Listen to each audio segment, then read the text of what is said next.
হ্যাঁ, আমি খারাপ ছেলে। আমি সত্যিই খুব খারাপ ছেলে। আসলে ভালো ছেলে হয়ে থাকার অভিনয়টা ভালো জানি না। কারো সাথে মিথ্যে বন্ধুত্ব বা প্রেমের অভিনয় ভালো করতে পারি না। সোজাসাপটা কথা বলে, মুখের ভাষা খারাপ, পড়াশোনায় মোটামুটি, ইত্যাদি ইত্যাদি।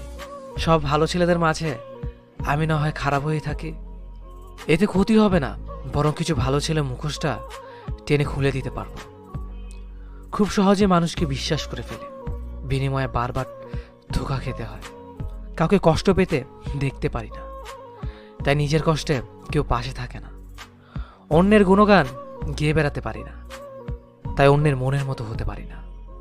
কাউকে ছোট করে দেখতে পারি না, তাই আমি খারাপ। তাই অন্যের কাছে নিজের মূল্য নেই। ভালো হওয়ার অভিনয় আমি পারি না, তাই আমি খারাপ। কিন্তু আমি আমার মতো। হ্যাঁ,